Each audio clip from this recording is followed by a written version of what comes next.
PSL की ताज़ा update पाने के लिए सब्सक्राइब करें हमारे चैनल को और साथ के साथ हमारी बेल आइकन का बटन दबाएं ताकि हमारे द्वारा बनाई गई हर एक लेटेस्ट अपडेट पहुंचे सबसे पहले आपके पास। नमस्कार दोस्तों, मैं यूएस खान और आप देख रहे हैं एसटी न्यूज़ टीवी। जैसे कि आप जानते हैं कि पीएसएल से जुड़ी हर एक लेटेस्ट ताज़ा अपडेट हम आपके लिए लेकर आते हैं।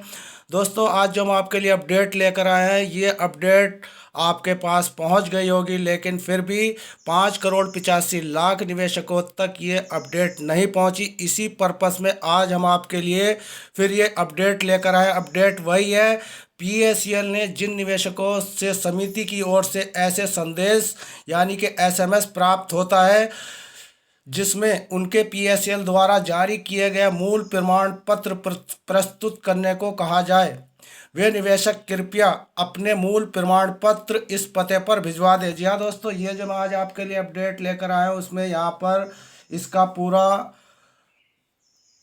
पता दिया हुआ है और ये पता आप देख सकते हैं हमारी स्क्रीन पर। ये यहाँ पर पोस्ट बॉक्स नंबर और आगे पूरा पता दिया हुआ है। इस पते पर आप एसएमएस भेज सकते, आप अपने मूल प्रमाण पत्र यानी कि जो ओरिजिनल बॉन्ड है वो इस पते पर भेज सकते हैं। तो चलिए दोस्तों, शुरू करते हैं ये आज की ताज़ा अपडेट। जैसे कि मैंने अभी आपको बताया, कॉलम नंबर 2 में ये एसएमएस आया होगा कि पीएसएल के जिन निवेशकों को समिति की ओर से ऐसा संदेश एसएमएस प्राप्त होता है जिसमें उनके पीएसएल द्वारा जारी किए गए मूल प्रमाण पत्र प्रस्तुत करने को कहा जाए, वे निवेशक कृपया अपने मूल प्रमाण पत्र इस पते पर भेज दें। कॉलम नंबर 3, निवेशक लिफाफे में केवल पीएसएल के मूल प्रमाण पत्र ही भिजवाएं और लिफाफे पर प्रमाण पत्र संख्या आवश्यक ही भिजवाएं, यानी कि लिखें। इस लिफाफे में पीएसएल के केवल एक मूल प्रमाण पत्र ही भेजना है, यानी कि आपको केवल बॉन्ड ही भेजना है। नंबर 4, मूल प्रमाण पत्र केवल 1/4/2022 से 30/6/2022 तक ही प्राप्त किए जाएंगे। नंबर 5, निवेशक यह सुनिश्चित करें कि पीएसएल के मूल रजिस्ट्रेशन प्रमाण पत्र पैरा 2 में दिए गए, यानी कि जो ऊपर मैंने अभी आपको बताया 2 नंबर के कॉलम में, उसके बारे में कहा गया है कि निवेशक यह सुनिश्चित कर ले कि पीएसएल के मूल रजिस्ट्रीकरण प्रमाण पत्र पैरा 2 में दिए गए पते पर 30/6/2022 से शाम 5 बजे तक अवश्य पहुंचाएं। नंबर 6, इसके अलावा निवेशकों को इस बात को भी आगाह किया जाता है कि पीएसएल के रजिस्ट्रीकरण प्रमाण पत्रों को मूल प्रतियों को किसी को भी ना दें, यानी कि कोई भी एजेंट वगैरह अगर आपसे आपका ओरिजिनल बॉन्ड मांगता है तो आप उसको ना दें। ऐसा कुछ यहाँ आर एम लोढ़ा जी की समिति ने कहा है। आगे कहते हैं, जबकि इस संबंध में उन्हें समिति की ओर से एसएमएस प्राप्त न हो जाए जिसमें उनसे प्रमाण पत्रों की मूल प्रतियां प्रस्तुत करने को कहा जाए, यानी कि जब तक आपके पास मूल प्रमाण पत्र के बारे में कोई एसएमएस नहीं आता, जब तक आप ये जो आपको रजिस्ट्रेशन मूल प्रमाण पत्र भेजने हैं उनको जो है आप लोगों को वो जब भी प्रस्तुत करना है जब तक आपके पास एसएमएस ना आ जाए। अब दोस्तों, ये जो हमारे पास अपडेट आई थी सेबी विभाग की तरफ से आई थी और ये 2014 का मामला है और इस मामले में जैसे कि आप जानते हैं कि 5,85,00,000 निवेशकों का पैसा अटका हुआ है और एक लंबे अरसे के बाद यहाँ पर 2018 में पैसे देने का प्रोसीजर शुरू किया गया था।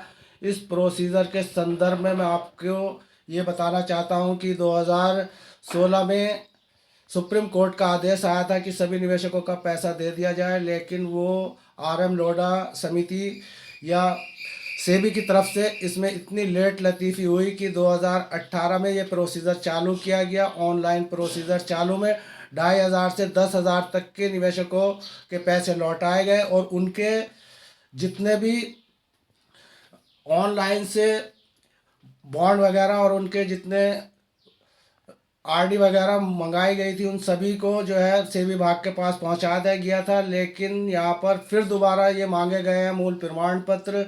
अब दोस्तों, जिनके पास ये एसएमएस आया होगा वही निवेशक इसमें भाग ले सकते हैं, यानी कि वे इस दिए गए सेबी के पते पर अपने मूल प्रमाण पत्र भेज सकते हैं। और जिन निवेशकों के नंबर बदल गए उनके सामने एक बहुत बड़ी प्रॉब्लम खड़ी है।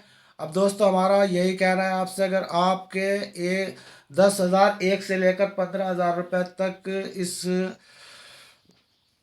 क्या बोलते हैं सेबी विभाग के पोर्टल पर अगर आपने अपने जितने भी बॉन्ड और दस्तावेज अपलोड किए हैं तो दोस्तों आप अपने ओरिजिनल बॉन्ड वहाँ पर भेज दें, क्योंकि आपके पास अगर नंबर बदला हुआ है और आपके पास एसएमएस नहीं आया, लेकिन आप 10,000 एक रुपये से लेकर 15,000 रुपये तक का यहाँ पर जो क्लेम इस वक्त दिया जा रहा है वो ओरिजिनल बॉन्ड सबमिट करके दिया जा रहा है। तो हमारा आपसे ये कहना है कि आप हमारी स्क्रीन पर दिए गए पते पर अपने मूल प्रमाण पत्र जो ओरिजिनल बॉन्ड है भेज सकते हैं, बाई डाक भेज सकते हैं और स्पीड पोस्ट से भी भेज सकते हैं। तो अब हमारा आपसे यही कहना है कि अगर आपके पास एसएमएस आया है तो आप ये काम अति शीघ्र करें, और जितनी भी दस्तावेज आपने पहले जमा किए थे वो सब एक बार फिर से सेवी विभाग पर पहुंचाने हैं। जैसे कि आपका पैन कार्ड है, आधार कार्ड है, बैंक की पासबुक की कोई आपके पास प्रीति है वो आप उसमें लिफाफे में डाल सकते हैं, फ़ोटो उसके अंदर डाल सकते हैं। यही सब सामग्री है आपको बाय पोस्ट भेजनी है। तो दोस्तों ये थी PSL इंडिया लिमिटेड से जुड़ी आज की ताज़ा अपडेट पसंद आया तो चैनल को सब्सक्राइब और वीडियो को दोस्तों में शेयर करें ताकि उन तक भी ये हमारी जो न्यूज़ है पहुंच सके। तो दोस्तों मिलता है फिर किसी नेक्स्ट वीडियो में। धन्यवाद। जय हिंद, जय भारत।